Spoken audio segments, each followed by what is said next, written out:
से पुकारा, ये किसने है मोहब्बत में बड़े प्यार से पुकारा। रूहानी मिलन का होगा ये नजारा, ये किसने है मोहब्बत में बड़े प्यार से पुकारा।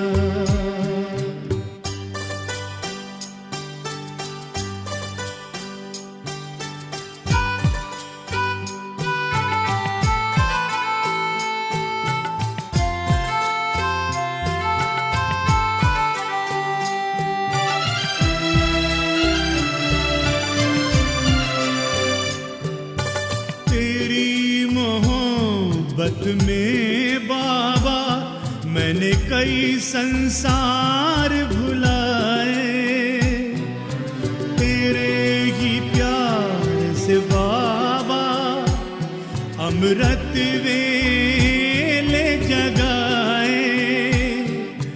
तूने ही पलकों पे बिठा मुझे प्यार के झूले झुलाए, ये किसने है मोहब्बत में बड़े प्यार से पुकारा।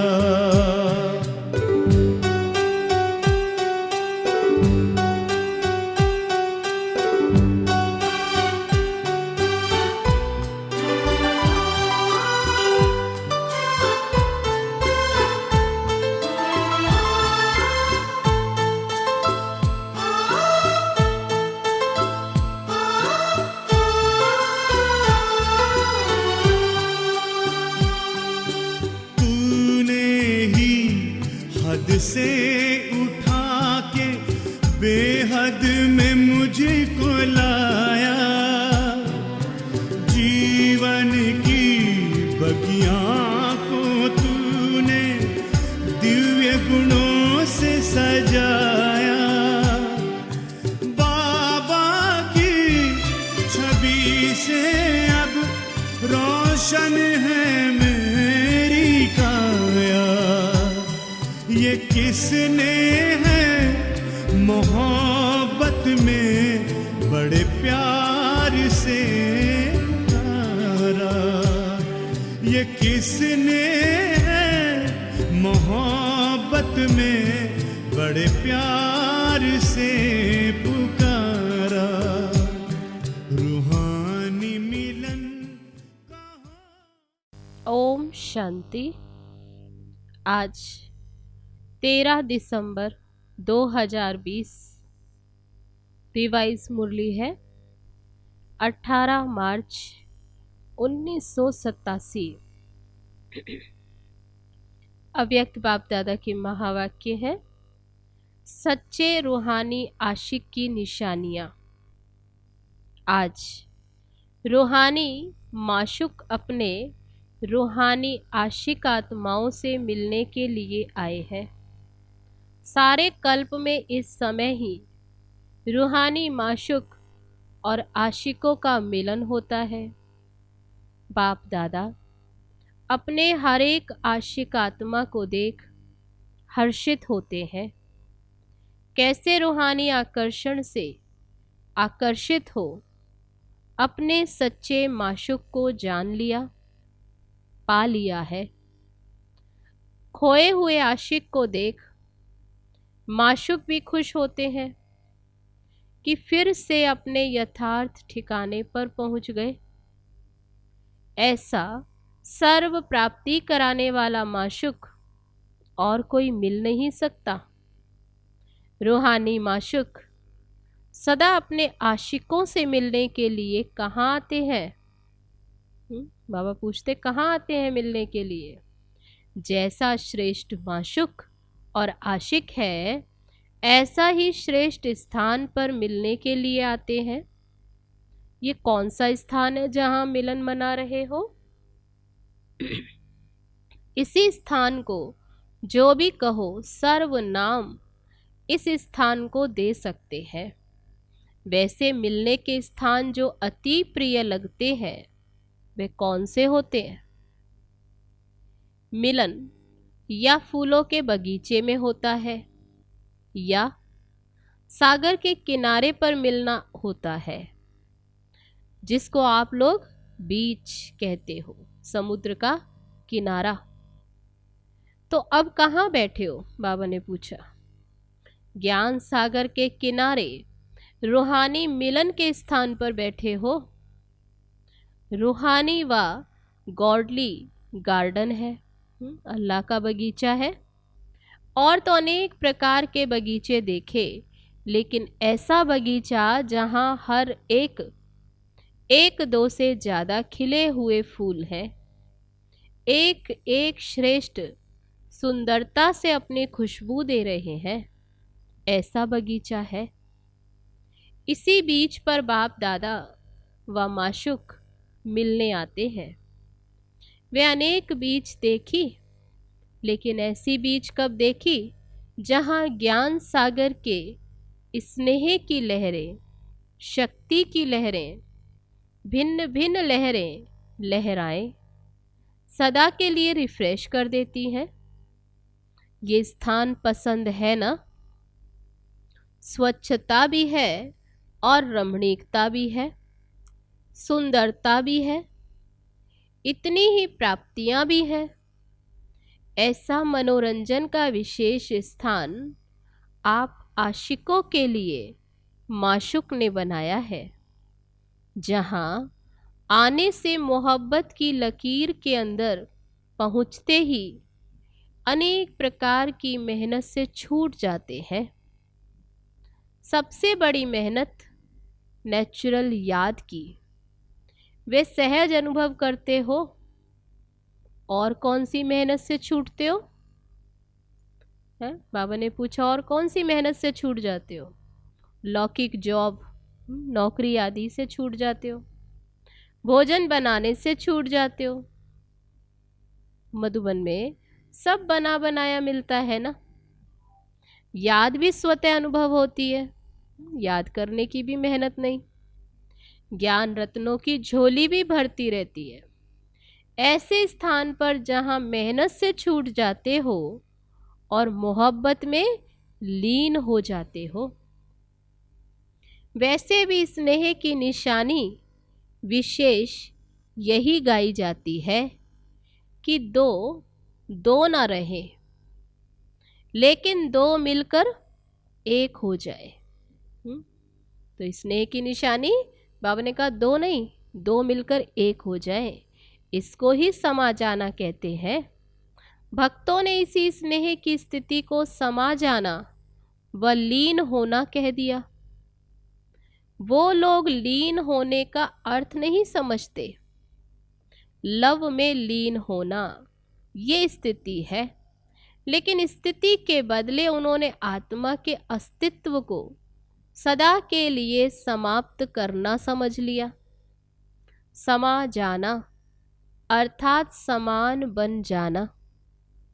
जब बाप के व रूहानी माशुक के मिलन में मगन हो जाते हैं, तो बाप समान बनने अथवा समा जाने अर्थात समान बनने का अनुभव करते हो। इसी स्थिति को भक्तों ने समा जाना कहा है।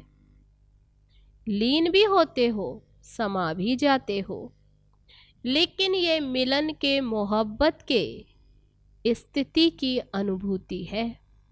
समझा? इसलिए बाप दादा अपने आशिकों को देख रहे हैं। सच्चे आशिक अर्थात सदा आशिक, नेचुरल आशिक, स्वतः आशिक। सच्चे आशिक की विशेषताएं जानते भी हो, फिर भी उसकी मुख्य निशानियां हैं। तो बाबा ने कहा पहली निशानी, एक माशुक द्वारा सर्व संबंधों की समय प्रमाण अनुभूति करना। सच्चे आशिक की निशानी एक माशुक द्वारा सर्व संबंधों की समय प्रमाण अनुभूति करना। माशूक एक है, लेकिन एक के साथ सर्व संबंध। जो संबंध चाहे और जिस समय जिस संबंध की आवश्यकता है उस समय उस संबंध के रूप से प्रीति की रीति द्वारा अनुभव कर सकते हो। तो पहली निशानी है सर्व संबंधों की अनुभूति।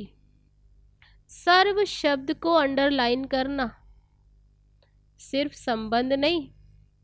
कई ऐसे नटखट आशिक भी हैं जो समझते हैं संबंध तो जुट गया, लेकिन सर्व संबंध जुटे हैं। बाबा ने पूछा, ये अपने को देखो कि सर्व संबंध जुटे हैं। और दूसरी बात, समय पर संबंध की अनुभूति होती है। नॉलेज के आधार पर संबंध है, वह दिल की अनुभूति से संबंध है। बाप दादा सच्ची दिल पर राजी है, सिर्फ तीव्र दिमाग वालों पर राजी नहीं, लेकिन दिलाराम दिल पर राजी है। इसलिए दिल का अनुभव दिल जाने, दिलाराम जाने। समाने का स्थान दिल कहा जाता है, दिमाग नहीं।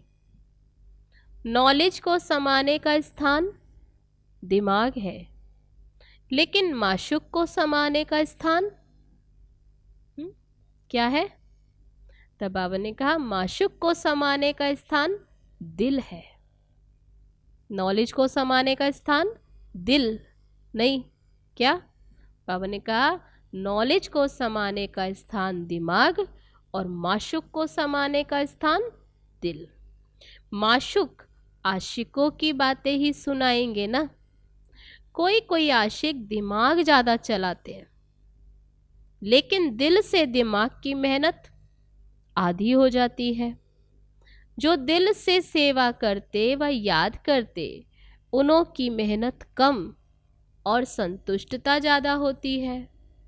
और जो दिल के स्नेह से नहीं याद करते, सिर्फ नॉलेज के आधार पर दिमाग से याद करते हैं व सेवा करते, उनों को मेहनत ज़्यादा करनी पड़ती है, संतुष्टता कम होती।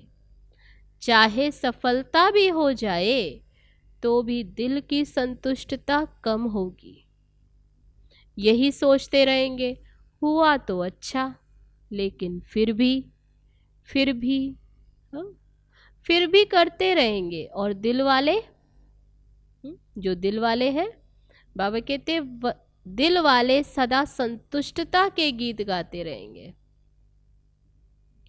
दिल की संतुष्टता के गीत, मुख की संतुष्टता के गीत नहीं। सच्चे आशिक दिल से सर्व संबंधों की समय प्रमाण अनुभूति करते हैं। क्या करते हैं? सच्चे आशिक दिल से सर्व संबंधों की समय प्रमाण अनुभूति। दूसरी निशानी, सच्चे आशिक हर परिस्थिति में, हर कर्म में सदा प्राप्ति की खुशी में होंगे। एक है अनुभूति, दूसरी है उससे प्राप्ति। कई अनुभूति भी करते हैं कि हाँ, मेरा बाप भी है, साजन भी है, बच्चा भी है। बाबा से संबंधों का अनुभव करते हैं, लेकिन प्राप्ति जितनी चाहते हैं उतनी नहीं होती है। बाप है, लेकिन वर्षे के प्राप्ति की खुशी नहीं रहती है। अनुभूति के साथ सर्व संबंधों द्वारा प्राप्ति का भी अनुभव हो। जैसे बाप के संबंध द्वारा सदा वर्षे के प्राप्ति की महसूसता हो, सदा भरपूरता हो।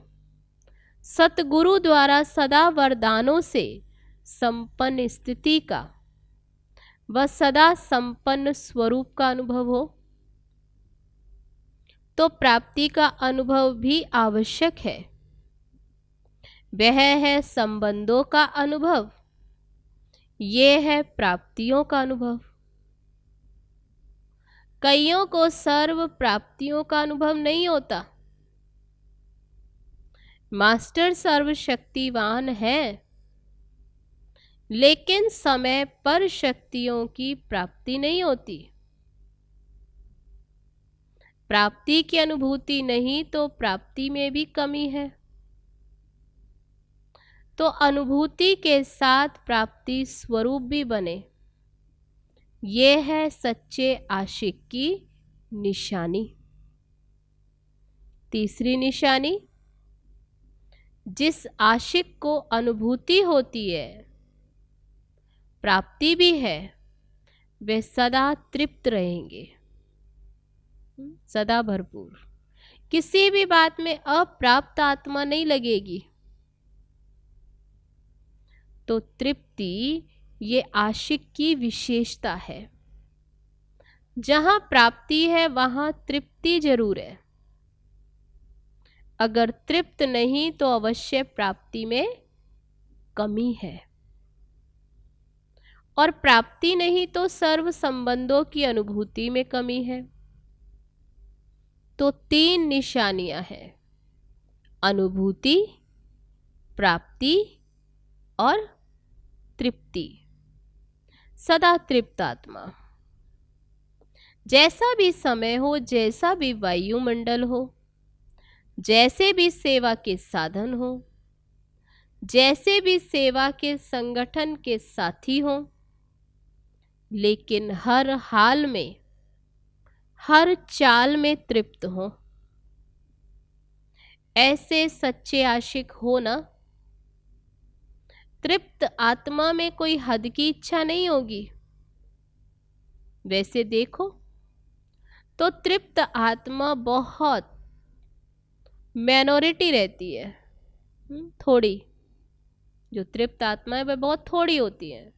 कोई ना कोई बात में, चाहे मन की चाहे शान की, भूख होती है, चाह होती है।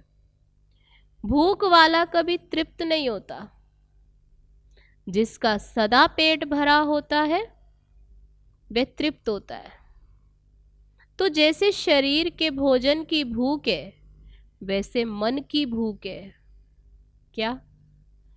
शान, मान, सैल्वेशन, साधन। बाबा कहते हैं मन की भूख है। तो जैसे बाबा ने कहा शरीर की तृप्ति वाला सदा संतुष्ट होगा, वैसे मन की तृप्ति वाला भी सदा संतुष्ट होंगे। संतुष्टता तृप्ति की निशानी है। अगर तृप्त आत्मा नहीं होंगे, चाहे शरीर की भूख चाहे मन की भूख होगी, तो जितना भी मिलेगा, मिलेगा भी ज्यादा, लेकिन तृप्त आत्मा न होने कारण सदा ही अप्राप्त है, अतृप्त रहेंगे। तृप्त ना होने के कारण, बाबा कहते तृप्त आत्मा ना होने कारण वे सदा ही अतृप्त रहेंगे, असंतुष्ट रहेंगे। जो रॉयल होते वे थोड़े में तृप्त होते हैं। रॉयल आत्माओं की निशानी है, क्या बाबा ने कहा? सदा ही भरपूर होंगे जो रॉयल आत्मा है। एक रोटी में भी तृप्त तो 36 प्रकार के भोजन में भी तृप्त होंगे। और जो तृप्त और जो अतृप्त होंगे, जो असंतुष्ट हैं, वे 36 प्रकार के भोजन मिलने में भी तृप्त नहीं होंगे, क्योंकि मन की भूख है। सच्चे आशिक की निशानी सदा तृप्त आत्मा होंगे। तो तीनों ही निशानियां चेक करो। बाबा ने 3 निशानियां बताई ना, तो बाबा कहते हैं तीनों ही निशानियां चेक करो। कौन सी 3 निशानी? अनुभूति, प्राप्ति और तृप्ति। सदैव ये सोचो हम किसके आशिक हैं। कौन है माशुक? शिव बाबा। तो किसके आशिक? जो सदा संपन्न है, ऐसे माशुक के आशिक है। तो संतुष्टता कभी नहीं छोड़ो। सेवा छोड़ दो, लेकिन संतुष्टता नहीं छोड़ो। जो सेवा असंतुष्ट बनावे वो सेवा सेवा नहीं। सेवा का अर्थ ही है मेवा देने वाली सेवा। तो सच्चे आशिक सर्व हद की चाहना से परे सदा ही संपन्न और समान होंगे। आज आशिकों की कहानी यहाँ सुना रहे हैं। आशिकों की कहानियाँ। नाज नखरे भी बहुत करते हैं, माशूक भी देख देख मुस्कुराते रहते हैं। नाज नखरे भले करो लेकिन माशूक को माशूक समझ उसके सामने करो। शिव बाबा हमारा माशूक, तो जो भी नाज नखरे भी करते हो तो बाबा क्या कहते, माशूक को माशूक समझ उसके सामने करो, दूसरे के सामने नाज नखरे नहीं। भिन्न भिन्न हद के स्वभाव संस्कार के नखरे और नाच करते हैं।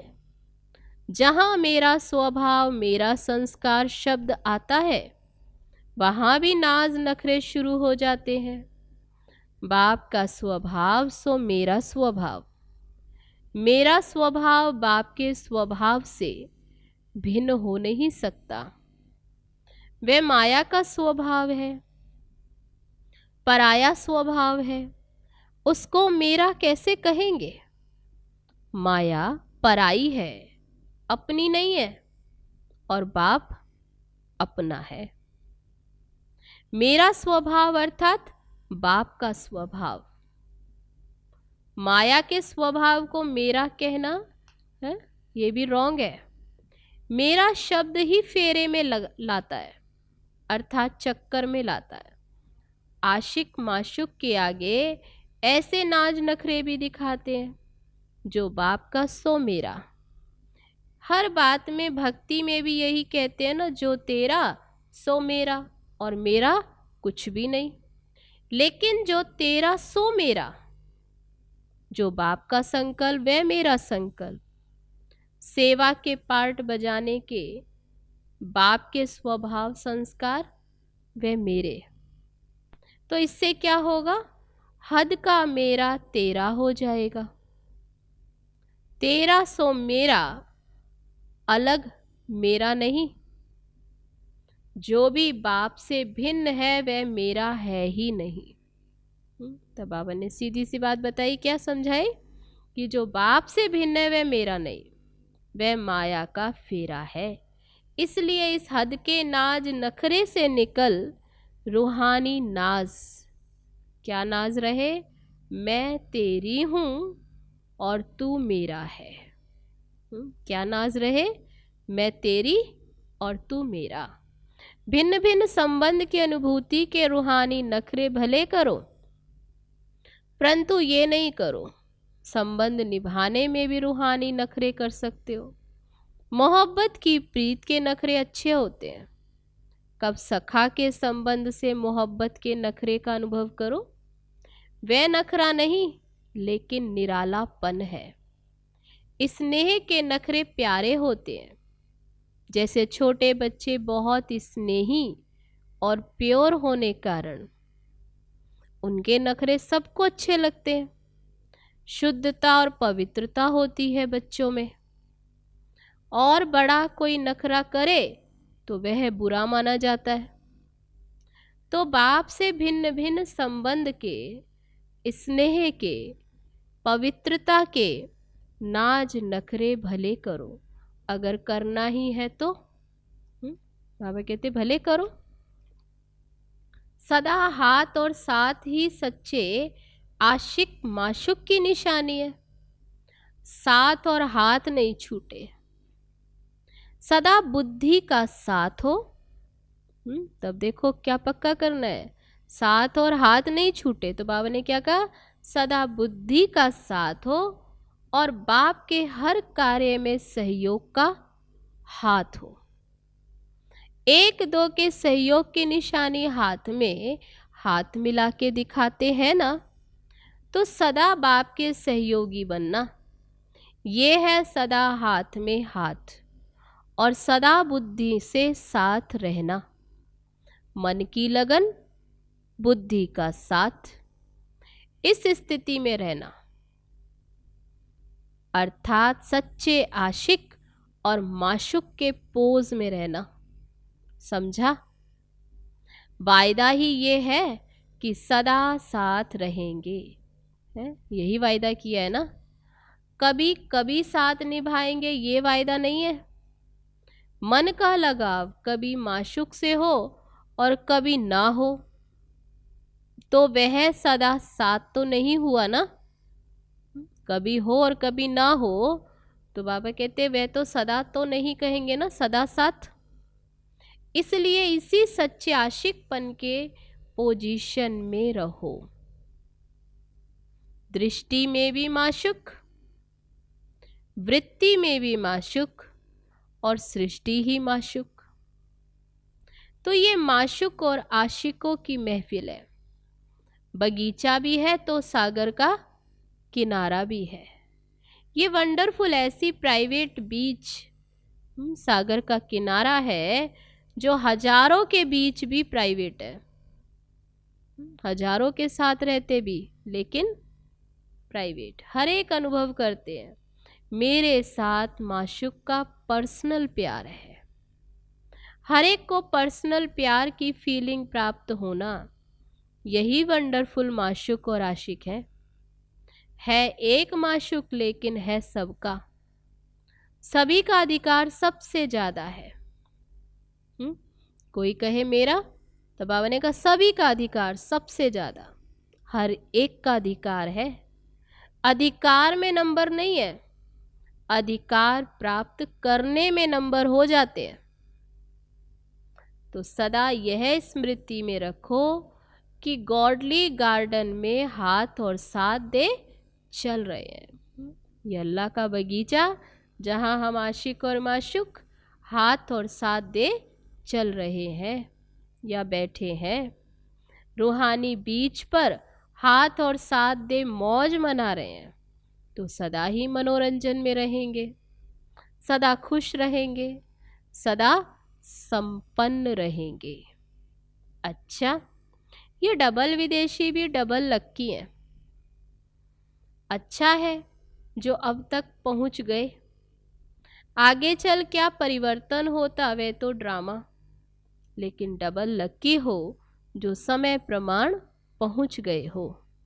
अच्छा, सदा अविनाशी आशिक बन रूहानी माशूक से प्रीत की रीत निभाने वाले, सदा स्वयं को सर्व प्राप्तियों से संपन्न अनुभव करने वाले, सदा हर स्थिति व परिस्थिति में तृप्त रहने वाले, सदा संतुष्टता के खजाने से भरपूर बन औरों को भी भरपूर करने वाले, ऐसे सदा के साथ और हाथ मिलाने वाले सच्चे आशिकों को रूहानी माशूक का दिल से याद प्यार और नमस्ते।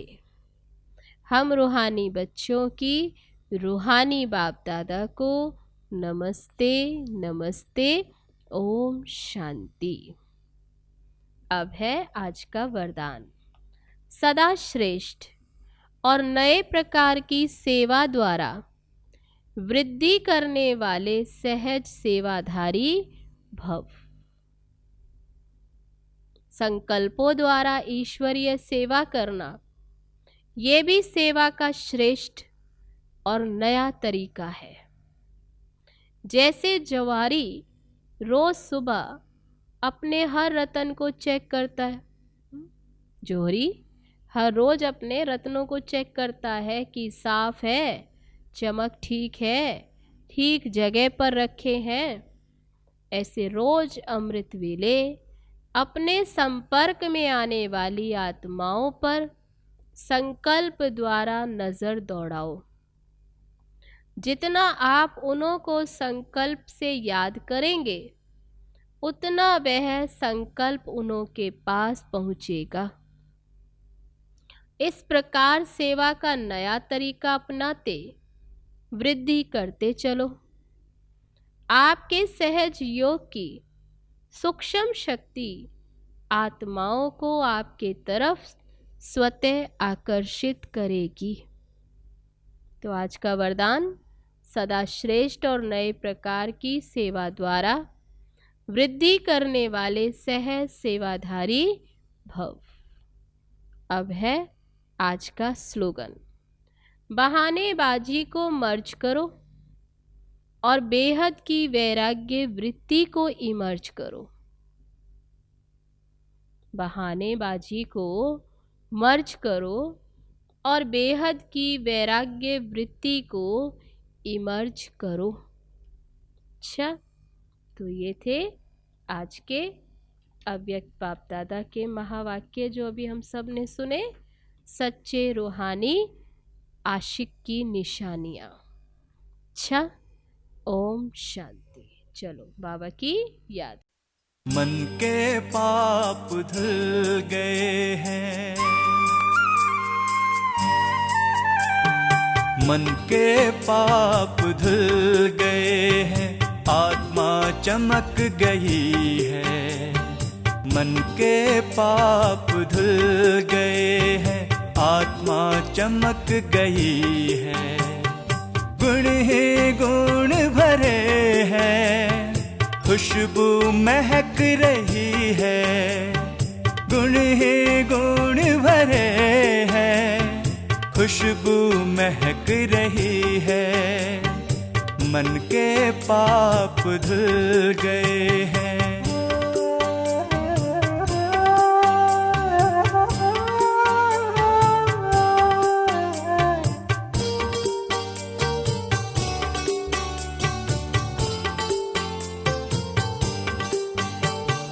प्रीतम प्यारा पाया, स्वर्ग नजर आया। प्रीतम प्यारा पाया, स्वर्ग नजर आया। खुशी ऐसी है बरसी, मिटा दुखों का साया। सुख के दीप जले हैं, अंधकार कहीं नहीं है। गुण ही गुण भरे हैं, खुशबू महक रही है। गुण ही गुण भरे हैं, खुशबू महक रही है। मन के पाप धुल गए हैं।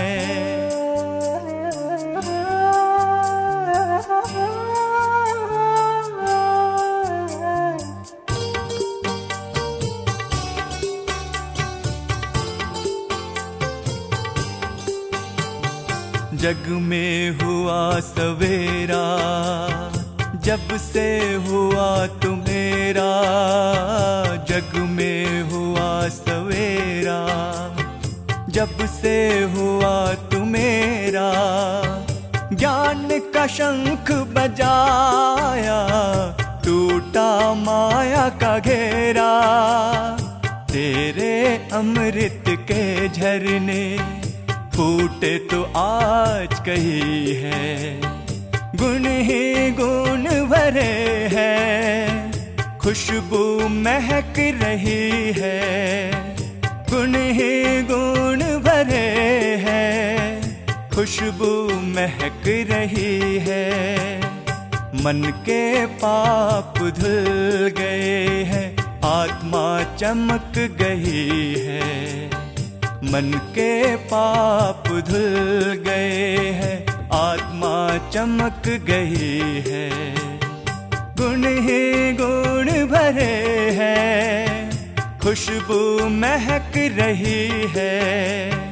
गुण ही गुण भरे हैं, खुशबू महक रही है। मन के पाप धुल गए